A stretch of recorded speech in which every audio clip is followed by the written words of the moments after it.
चलो कार्तिकेयपुर या कत्यूर राजवंश हमने कल की क्लास में छोड़ रखा था, उससे आगे अब इसमें कर रहे हैं हम कार्तिकेयपुर राजवंश का राज्य विस्तार क्या है। ठीक है, यानी कि कत्यूरों का राज्य विस्तार। कत्यूरों का राज्य विस्तार। इनके राज्य विस्तार के विषय में एटकिंसन ने अपने गजेटियर में लिखा है। ठीक है, इनका राज्य उत्तर में, ये तो उत्तराखंड है ही पूरा, उत्तर में यहां जो आपका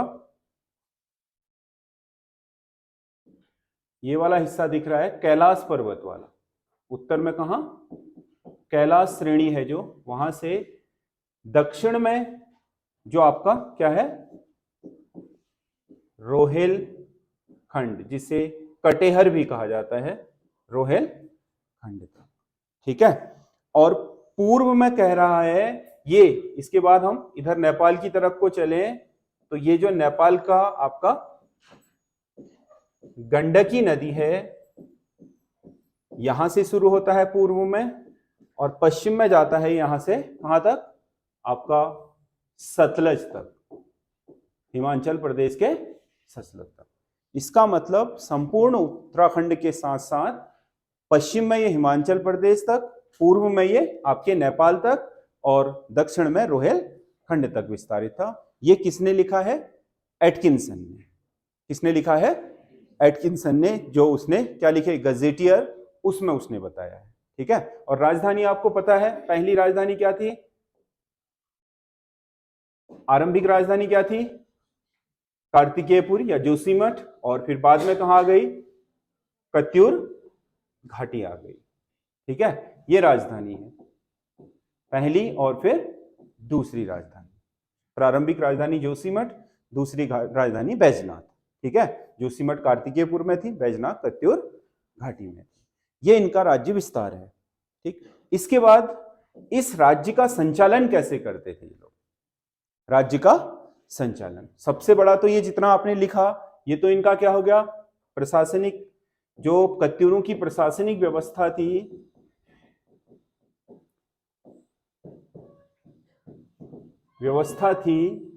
ठीक है, प्रशासनिक व्यवस्था के विषय में इनके अभिलेखों से जो अब तक हमें ज्ञात हुआ है, उसके अनुसार कत्यूर प्रशासन में आपका सबसे ऊपर था इनका साम्राज्य, सबसे ऊपर था इनका साम्राज्य, जो आपने ये पूरा लिखा है, साम्राज्य यहां से लेकर के यहां तक, ये पूरा इनका साम्राज्य था, उत्तराखंड से परे यहां नेपाल तक, उधर हिमाचल तक, नीचे उत्तर प्रदेश की तराई तक। ठीक है, ये तो था इनका साम्राज्य। साम्राज्य को इन्होंने बांटा था प्रांतों में। किसमें बांटा था, प्रांतों में। 3 प्रांत होने का उल्लेख मिला है। ठीक है, प्रांतों को बांटा था पुनः इन्होंने जिलों में। जिलों को बोलते थे ये विषय। अधिकतर कत्यूरों की शब्दावली देखोगे तो गुप्तों के साथ मिलेगी, इनकी प्रशासनिक शब्दावलियां भी गुप्तों के साथ मिलेंगे, और इनके साम्राज्य के, क्योंकि गुप्तों का भी ऐसे ही विभाजन होता था, समझ गए ना, गुप्त साम्राज्य, फिर उसके नीचे क्या होता था, भुक्ति, भुक्ति मतलब प्रदेश, इनके यहां क्या बोलते थे उनको, प्रांत, या क्या बोल रहे थे, राज्य। साम्राज्य पुनः राज्यों में विभाजित था, राज्य पुनः जिलों या विषय में विभाजित था। विषय इनकी साम्राज्य की सबसे महत्वपूर्ण इकाई थी। ठीक है, और इनके विषयों के बारे में आपके अभिलेखों से तो पता चला है कि 4 विषय थे, जनश्रुतियों से पता चला है कि इनके पास 5 विषय थे, मतलब 5 अलग अलग भागों में इनका साम्राज्य विभाजित था। विषयों में इनका जो सबसे पहला विषय है, ये इस क्षेत्र में ये था ऐसाल विषय। क्या था, ऐसाल विषय। ठीक है, इसके बाद इनका अगला विषय होता था ये जो आपका भागीरथी नदी है, भागीरथी से लेकर के जो आपका यमुना नदी है, ठीक है, इस क्षेत्र को बोलते थे ऐसाल। फिर भागीरथी से यहां से आपका अलकनंदा नदी तक का जो क्षेत्र था, इसे बोलते थे ये टंकण विषय। क्या बोलते थे, टंकण विषय। फिर अलकनंदा वाला जो क्षेत्र होता था, ये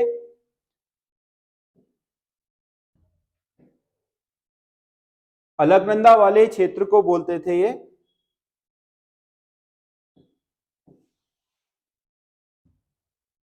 अलकनंदा वाला क्षेत्र था इनका अंतराग विषय, सॉरी अंतराग विषय, अंतराग।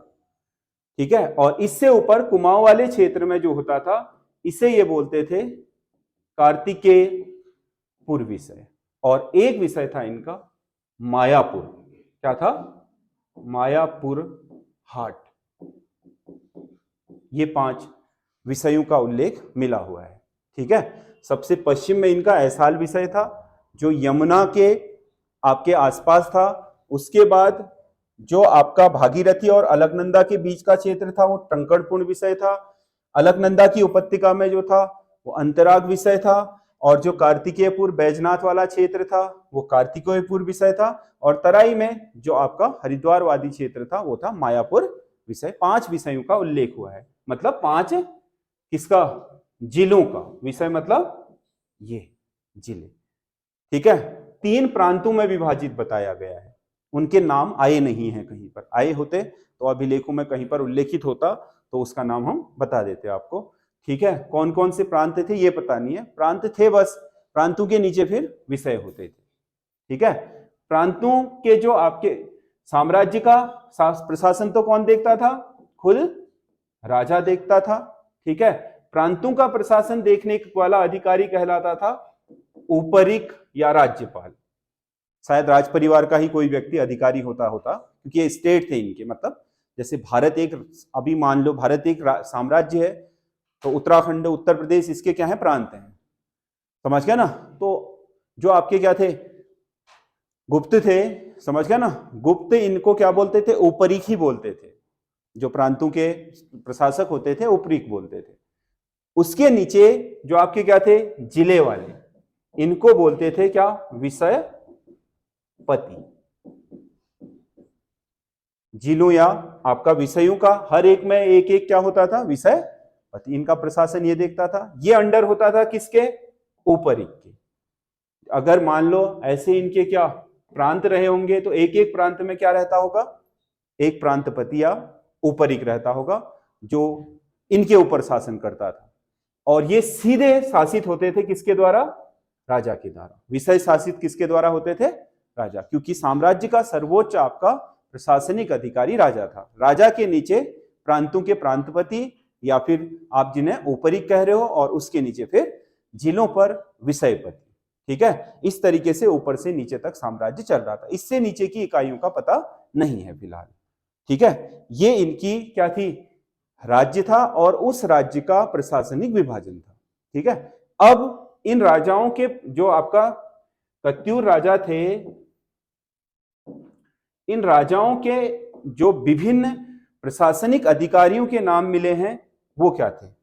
ठीक है। राजाओं के प्रशासन में विभिन्न जो आपके प्रशासनिक अधिकारी हैं, ठीक है, उनके नाम ऐसे थे। देखो, जो आपका एक नाम आता, राजा का नाम तो क्या था? राजा ही था।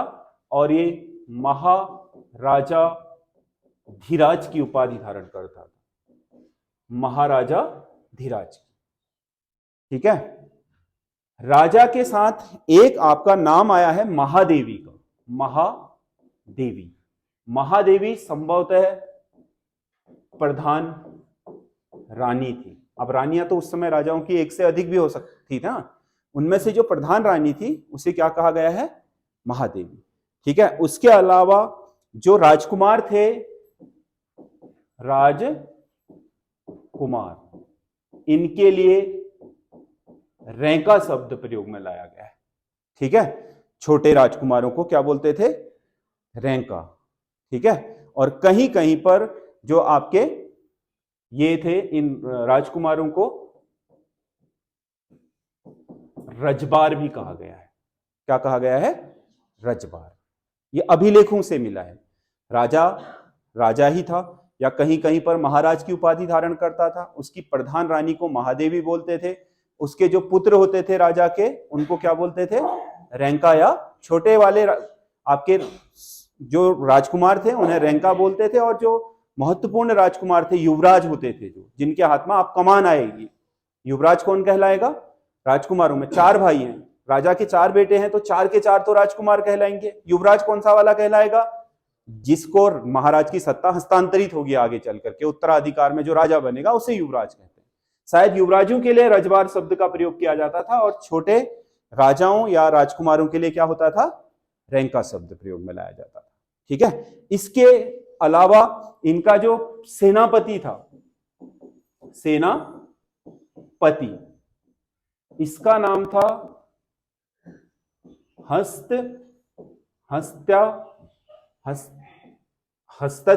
हस्तया सवोष्ट्र बलाधिकृत। ये प्रधान सेनापति का नाम था, हस्तया सवोष्ट्र बलाधिकृत, जो सेनापति था इनके तीनों सेनाओं का प्रमुख। ठीक है। और उसके अलावा जो आपके छोटे छोटे राज्यों के राज्यपाल होते थे, उन्हें बोलते थे प्रांतपाल। प्रांतपाल कहा जाता था, सॉरी उल्टा हो गया है, सीमा प्रहरी, सीमाओं की रक्षा करने वाले कहलाते थे इनके प्रांतपाल। बहुत सारे शब्द आए हैं इनके उसमें। दूसरा आया है गिरद्वारों के रक्षक। पहाड़ों पर क्या होते हैं? दर्रे, गिरद्वार रक्षक, मतलब आने जाने वाले जो मुख्य मार्ग होते थे जिनसे लोग इनके राज्य में प्रवेश करते थे या बाहर जाते थे, उन्हें क्या बोलते थे? गिरद्वार, जिन्हें आजकल हम दर्रे बोलते हैं। समझ गया ना? इनको बोला जाता था क्या? घट्टपाल। ठीक है। इसके अलावा वर्मपाल भी था, एक नाम क्या आया है? वर्मपाल। वर्मपाल था ऐसा व्यक्ति जो इनके साम्राज्य में आने वाले और यहां से बाहर जाने वाले लोगों पर निगरानी रखता था। ठीक है। साम्राज्य में आने जाने वाले लोगों की निगरानी, ये किसका? वर्मपाल का काम होता था। इसके बाद एक नरपति था। नरपति शब्द भी आया है। नरपति घाटों का रक्षक था, नदी घाटों का, क्योंकि पहले पुल तो होते नहीं थे। लोग एक निश्चित जगह जहां नदी में क्या हो, प्रवाह कम हो, वहीं से नदी को पार करते थे। समझ गया ना? रस्सी से, चैन कुप्पी वाली, जो आपके आजकल तो चैन कुप्पी बोलते हैं, पहले रस्सी में छोटी सी लकड़ी की ट्रॉली बांध करके क्या बोलते थे, उसमें आपका पार करवा देते थे। तो वहां पर मेन जगह है वो, क्योंकि वहीं से बाहर की सेना या शत्रु राष्ट्र के लोग प्रवेश कर सकते हैं। इसीलिए वहां पर एक अधिकारी होता था, क्या कहलाता था? नरपति। इसके अलावा दांडिक और खड़ीगक, दांडिक और खड़ीगक, ये शब्द भी आया है। ठीक है। दांडिक और खड़ीगक शब्द आया है पुलिस सिपाही के लिए, पुलिस सिपाही के लिए। ठीक है। और एक शब्द आया है आपका दंडपासिक। दंडपासिक, ये पुलिस अधिकारी था, पुलिस अधिकारी होता था। कौन? दंडपासिक। ठीक है। इसके अलावा एक नाम आया है दुह साध्य साधनिक। दुह साध्य साधनिक, दुह साध्य साधनिक, ये गुप्तचर था। कौन था? गुप्तचर। ठीक है। इतने नाम तो आए हैं किसमें? आपके इनके जो अभिलेख हैं उसमें। राजा राजा के विभिन्न ये अधिकारी जो विभिन्न कामों को करते थे, इनके अभिलेखों में ये वर्णन मिला हुआ है। ठीक है, इसके अलावा अब दूसरी इनकी आर्थिक व्यवस्था क्या थी फिर? वो तो प्रशासनिक व्यवस्था हो गई। आर्थिक व्यवस्था देखो, पहले राजाओं की अर्थव्यवस्था किससे चलती थी? भू राजस्व से। तो भूमि से होने वाली जो फसल है उसमें राजा के हिस्सा से ही राजा क्या पैसा कमाता था और उसी से राज्य की पूरी जो चीजें थी उनको संचालित करता था, यानी कि भूमि पर लगने वाला कर, जिसे हम बाद में लगान कहने लगे। राजा के पास सबसे बड़ा स्रोत क्या होता था? राजस्व। उत्तराखंड में क्योंकि हमेशा से ही हिंदू डायनेस्टियां ही रही है, अंग्रेजों से पहले जितने भी शासक रहे हिंदू रहे हैं, तो सभी ने जो स्मृतियों के अनुसार या शास्त्रों के अनुसार कर लगाने की व्यवस्था थी कुल उपज का 1/6 भाग। समझ गया ना? कुल उपज का 1/6 भाग हर किसान को किसे देना होता था? राजकोष में जमा करना होता था। यही इनके क्या था? राज्य की आय का प्रमुख स्रोत था। तो इनकी आर्थिकी के विषय में जो मिला है, समझ गया ना? आर्थिकी में आपका भू राजस्व इनका प्रमुख स्रोत, वनों और आपके घाटों आदि पर कर, ये इनकी आर्थिक व्यवस्था का प्रमुख स्रोत था। ठीक है, अब आर्थिक व्यवस्था में भी इनके कई अधिकारियों के नाम आए हैं। आर्थिक व्यवस्था से जुड़े अधिकारी कौन कौन थे? ठीक है, इसमें आपका आर्थिक व्यवस्था से जुड़ा हुआ अधिकारी एक तो है क्षेत्रपाल। क्षेत्रपाल, ठीक है। क्षेत्रपाल होता था कृषि की उन्नति देखने वाला अधिकारी। क्या होता था? कृषि की उन्नति देखने वाला क्षेत्रपाल कहलाता था। क्षेत्रपाल की पूजा भी होती है हमारे यहाँ, जैसे भूमिया होती है ना, वैसे ही क्षेत्रपाल, भूमिया को कहीं कहीं पर क्षेत्रपाल भी कहा जाता है, भूमिया देवता या क्षेत्रपाल, क्योंकि इसका काम था लोगों के लिए अधिक से अधिक क्या देखना कि उपज अच्छी हो। समझ गया ना? तो लोगों की उपज अच्छी होती थी तो राजा को कर भी ज्यादा मिलता था, लोगों के समृद्धि भी ज्यादा होती थी, इसीलिए इसको देवता के रूप में पूजा जाना शुरू हुआ। इसके अलावा प्रभातार है। प्रभातार, इसका काम होता था भूमि की पैमाइश। क्या होता था? भूमि की पैमाइश, यानी कि भूमि की नापजोक करने वाला अधिकारी। ठीक है, इसके अलावा एक मिला है उपचारिक। उपचारिक, इसे पट्टकोष भी कहा गया है। पट्टकोष इसी अधिकारी का नाम है। यह आपका भू अभिलेख रखता था। ठीक है, इसके अलावा भोगपति और सौल्किक, भोगपति और सौल्किक नामक अधिकारी का नाम मिला है। ये भू राजस्व एकत्र करता था। भू राजस्व एकत्र करने वाला। ठीक है, इसके अलावा एक नाम आया है भट्ट व चार प्रचार।